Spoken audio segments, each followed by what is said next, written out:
Hi everybody, I'm Philip Duncan. Thanks so much for joining us as we take a look at the forecast with this windy Wednesday that is with us right now. It was a bit of a blustery night overnight for many parts of the country. It wasn't just this eastern area, but I have to say through Wednesday itself, the worst of the winds are going to be running along the eastern coastline. Obviously there'll be some spillover. It's still very windy around the Auckland area.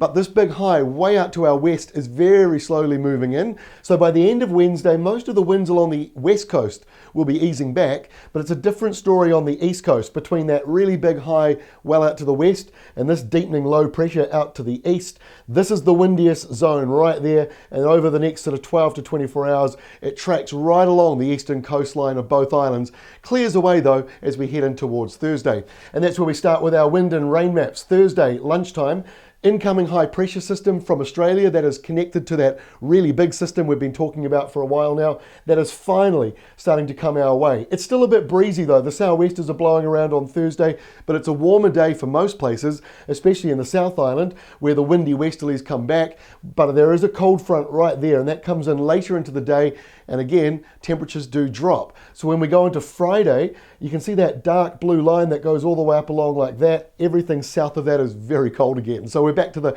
single digits for most places. It shouldn't be too bad though, because there's no real sort of rough weather with it. It's just colder air. But as the high rolls on in, that'll turn to frost at night time, so it's calm and that sort of weather. In the North Island, you've got the last gasp of this 10-day long sou'wester. It brings in a couple of showers. I don't think it'll cause too many problems for field days at Mystery Creek. And don't forget, you can go to the Weather Watch website to see our official Hamilton forecast, really detailed, and we're covering everything that's going on at Mystery Creek. Into the weekend now, and some of that big high pressure from Australia is moving in. It's got 3 centres to it, so it's a really big block of high pressure on Saturday. Can't rule out a couple of showers just lingering along that eastern side there, maybe up around Northland and just some eastern areas of the north.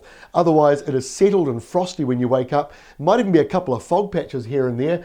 And it's the same story on Sunday. High pressure here and to the west, and also linking up where it says Tasman Sea there. It's like a little bit of an air bridge linking up with Australia and that really monster high we've been talking about. It's all sort of drifting through our way, but we've got to keep an eye on this subtropical low next week, because it looks like it's going to be trekking along to the north of us while this high pressure from Australia finally comes in from our west. So there's quite a lot going on. As to be expected, it is winter. That is all from me. We will catch you again on Thursday with the latest.